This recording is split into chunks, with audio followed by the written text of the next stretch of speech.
We are back after a brief hiatus. Had to cover the Braves playoff run, so we put things on pause for a little bit. Now, we might not have had a show over the past 2 weeks, but I was still making picks on Twitter, and I went 13, 7, and 2 over the past 2 weeks. That's a 59% hit rate.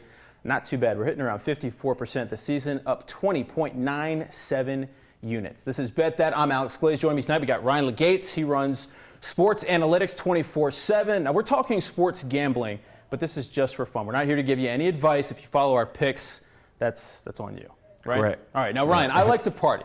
You like to party? Me as well. All right. I like parlays. Do you like parlays? Me as well. All right. So we got a new segment that I'm going to debut, and naturally we're going to call it the Parlay Party, because why not? Let's just combine two things that we like. So this is my three-teamer for the weekend. Pitt Syracuse under 51.5. Now, Syracuse, their offense stinks. I know Dino Babers likes to have an offense, but the fact is he doesn't have a quarterback. So I don't think they'll be able to score, because they haven't been able to score unless they're playing Holy Cross or Western Michigan, and they're playing Pitt this week. So I don't think they'll be able to cover that or to score enough to get that 51.5. So I like the under on that. Florida giving up 5 points against South Carolina. South Carolina coming off a big win against Georgia, but this is just your classic hangover game.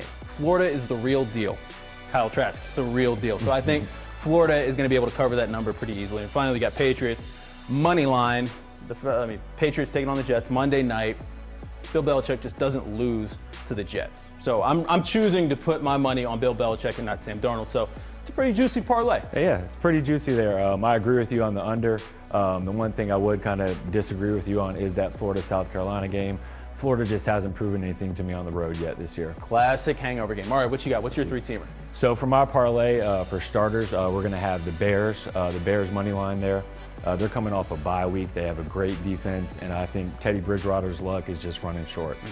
He's not going to keep winning, not going to keep winning these low-scoring games. The Bears are going to win that one. Okay. With TCU money line is the second one. That's another bye week thing there as well. Gary Peterson historically has been great all 5 weeks at TCU, so we're going to throw TCU in there. And lastly, Oregon. Oregon is one of the best teams in the nation. I think as the year goes on, they're going to get better and better. They probably have the best offense line in the nation and maybe the best quarterback.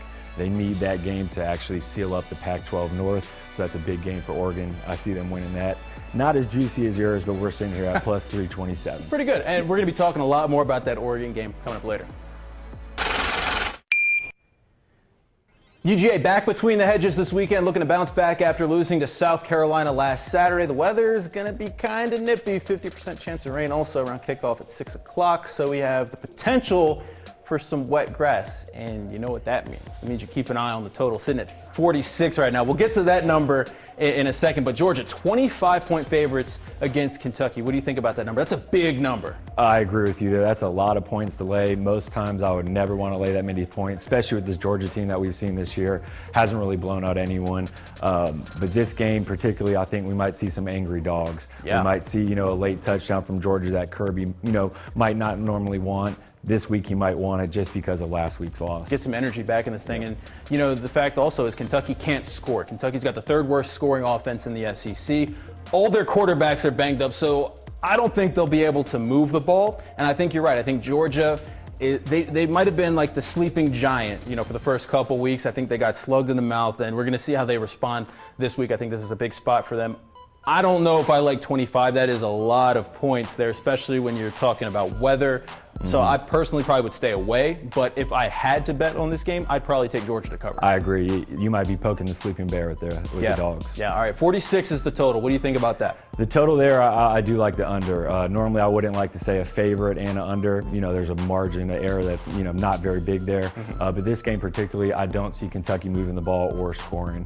They're 2 SEC road games already this year. They got a combined 20 points. They haven't seen a defense like Georgia's. I just don't see Kentucky scoring the ball much. And Georgia's offense still has a lot of questions. So that, the total is, somewhat small, but I think it's going to go under. And Jake Fromm's going to be without Lawrence Cager as top receiver. And, they got away with what they usually do, which is just ground and pound. And, all that does is just eat clock, and that just eats into the numbers. So I think that you're right on talking about the under there. Yep, when the clock's running, that's good for unders. Yes, sir. All right, it's time for Best Bets. We're each going to give you one college game and one NFL game that we like, that we're calling our best bet for the weekend. So I'm going to start with my college game. Oregon On the road, taking on Washington. Ducks giving up 3 points. I like the Ducks to cover this one. We talked about this Oregon game earlier. You like Oregon to win outright. Chris Peterson, 1-3 as home underdogs. So I like this spot for Oregon. And Oregon, I think they do have something to prove in the Pac-12 North. They haven't allowed more than 7 points since that Week 1 loss to Auburn. So they're really clicking on all cylinders on both sides of the ball. So I like Oregon in this spot, and I like them to cover 3 points. I agree with you on that pick there. I like Oregon as well. All right, what's your college game? What you got? My best college bet is going to be Kansas plus the points, plus 21.5 points. Okay. This is just a huge situational spot here. With Kansas, they had a bye week, so you have Les Miles with extra time to prepare for Texas. In Texas, you had a very emotional game last week. They're playing their rival, they lost. It's going to be tough to get those players motivated for this game. So I don't see Texas losing this game, but 21 points, that's a lot of points. And keep in mind the name Puka Williams, that's the running back from Kansas. He's going to make some plays. He's going to keep it close enough. All right, let's talk some NFL now, and I'm going to get a rivalry game here. I hate taking rivalry games for so many reasons, but this is just too juicy for me. I like the Eagles to cover 2.5 points, or they're getting 2.5 points. So I like them in this spot even more. I like them to win outright, but I like even more that they're getting 2.5 points against the Cowboys. The Cowboys' offensive line is banged up. When the offensive line is banged up, Zeke can't run the ball, and when Zeke can't run the ball, Dak struggles. And I think that the Eagles have a defensive line that's capable of getting to Dak. I know their defensive backs are a big concern, but when you're putting pressure on the quarterback, that kind of takes pressure off your defensive backs and makes their job a lot easier. Correct, yeah. The secondary is the biggest weakness for the Eagles, so Dak Prescott's going to have to beat them. I agree with you on this pick as well. I like the Eagles plus the points. All right, and you're going to talk a little bit about my Ravens. I'm not going to take this rat poison you're about to give me, but go ahead. What you got? Yeah, my best bet is going to be the Ravens plus the points. This is more against the Seahawks. The Seahawks have played a lot of close games. 5 of their 6 games have actually been one-possession games. Russell Wilson's bailed them out a lot of times this year. I just don't see that happening again. Ravens have a high-powered offense, number 2 offense in the league. Giving them a field goal in this game, I'll take the Ravens plus the points. Feed me that rat poison. All right, let's move on to my Glaze guarantee. We're going to stick with the NFL.